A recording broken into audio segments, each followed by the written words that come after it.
ሃከር የሚለውን ቃል ስንሰማ አብዛኞቻችን አእምሮ ውስጥ የሚመጣው አኖኒሞስ የተሰኘው የታወቀ የሃከሮች ቡድን ሊሆን ይችላል። ነገር ግን ከነሱ እኩል እንዲያውም ከነሱ ይበልጥ በሀብታቸውና በሚፈጥሩት አደጋ አደገኛ የሆኑ በርካታ ሃከሮች እንዳሉ ያውቃሉ? ወደ ዝርዝሩ ከመግባታችን በፊት ወደ ኢትዮ ብሬኪንግ ኒውስ እንኳን ደህና መጡ። በዚህ ቻናል እውነተኛና አጃይብ የሚያስብሉ መረጃዎችን ብቻ እናቀርባለን።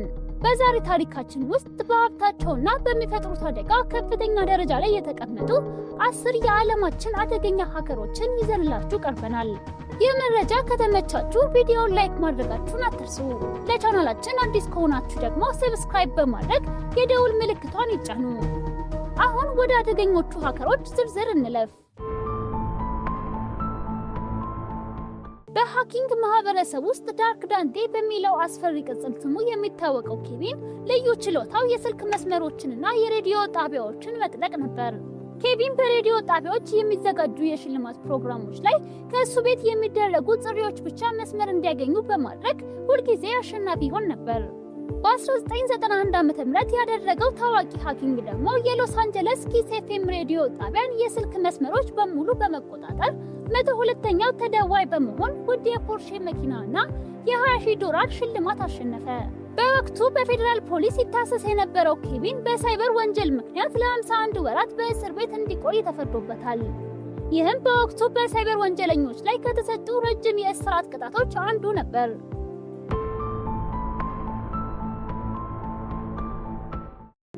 በ2002 ዓ.ም በአሜሪካ ጦር ሰራዊት ኮምፒውተር ላይ አንድ አስደንጋጭ መልእክት ተከሰተ። የእናንተ የደህንነት ስርዓት ዋጋ የለውም፣ እኔ ሶሎ ነኝ፣ በከፍተኛ ደረጃ ጥቃቴን እቀጥላለሁ የሚል ነበር። ባለስልጣናትን ለረጅም ጊዜ ሲያሳብድ የቆየው ይህ ግለሰብ በኋላ ስኮትላንዳዊው የሲስተም አስተዳዳሪ ጋሪ ማኬሮን እንደሆነ ተረጋገጠ። ጋሪ በአሜሪካ የታሪክ ዘመን ትልቁን የኮምፒውተር መረብ ጥቃት በመፈጸም ይከሰሳል። የናሳ፣ የባህር ኃይል፣ የአየር ኃይልና የጦር ሰራዊት ኮምፒውተሮችን ጨምሮ እሱ እንደሚለው የገባው ስለ ያልታወቁ በራሪ አካላት ሚስጥራዊ መረጃ ለመፈለግ ቢሆንም የደረሰው ጉዳት ግን የአሜሪካን መንግስት ከፍተኛ ስጋት ውስጥ ጥሎ ነበር።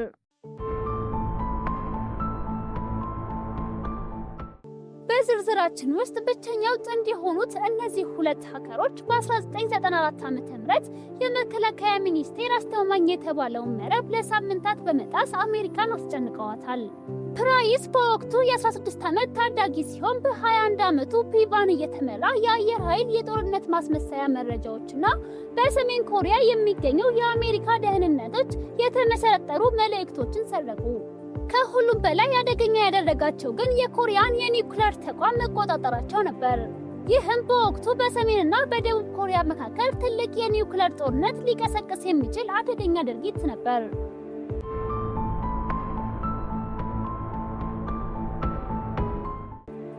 ጆርጅ በቴክኖሎጂው ዓለም የጄል ብሬክ አርቲስት በመባል ይታወቃል። ለመጀመሪያ ጊዜ የፕሌይስቴሽን 3 ሴኩሪቲ በመስበርና በኤፕሪል 2011 በተከሰተው የሶኒ ፕሌይስቴሽን ጥቃት ስሙ ይነሳል። በዚህም ምክንያት ከሶኒ ኩባንያ ጋር ለረጅም ጊዜ በፍርድ ቤት ሲሞግት ቆይቷል። ጆርጅ የሌሎችን መረጃ መስረቅ እንደማይደግፍ ቢናገርም ለሶኒ ኩባንያ ግን በከፍተኛ ደረጃ የገንዘብ ኪሳራና የእምነት ማጣት ምክንያት ሆኗል።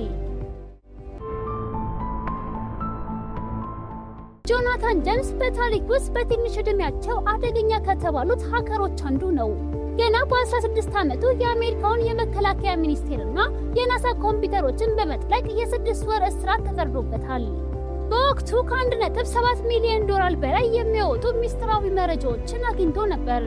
በሚያሳዝን ሁኔታ ላልሰራው ወንጀል እታሰራለሁ በሚል ፍርሃት ከዓመታት በኋላ ሕይወቱን አጥፍቷል። በሕይወት ቢኖር ኖሮ በዝርዝራችን አናት ላይ በተቀመጠ ነበር።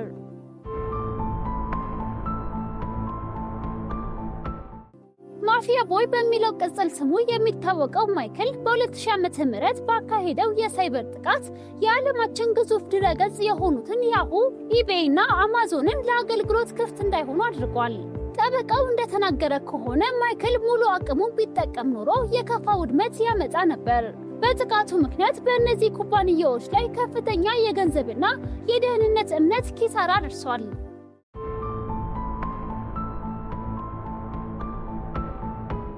ቭላድሚር በትክክል የፊልም ሃከሮችን ይመስላል።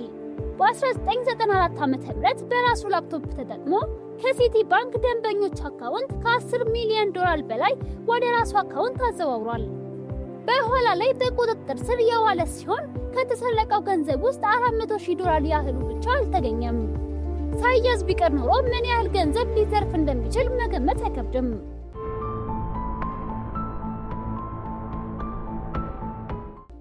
ኬል ጋምብል በ2016 ዓ.ም ገና በ15 ዓመቱ የማይታሰበውን ነገር አደረገ። የአሜሪካ CIA ዳይሬክተር የነበሩትን ጆን ብሬናንንና የብሔራዊ ደህንነት ዳይሬክተር የነበሩትን ጄምስ ክላፐርን የግል ኢሜይሎችና የኢንተርኔት አካውንቶችን ጠለፈ። በተጨማሪም በርካታ የመንግስት መረጃዎችን አግኝቶ ነበር። በወቅቱ ታዳጊ በመሆኑ የ2 ዓመት እስራት የተፈረደበት ሲሆን አሁን ግን በሳይበር ደህንነት ዘርፍ በመስራት ላይ ይገኛል።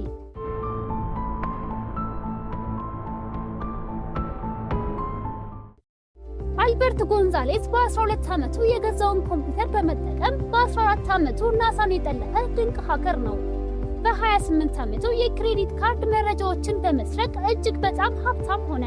ከ180 ሚሊዮን በላይ የክሬዲት ካርድ መረጃዎችን በመስረቅ ከ250 ሚሊዮን ዶላር በላይ አግኝቷል። እንዲሁም 1 ሚሊዮን ጥሬ ገንዘብ በወላጆቹ የኋላ ደጅ መሬት ውስጥ ተቆፍሮ ተገኝቷል።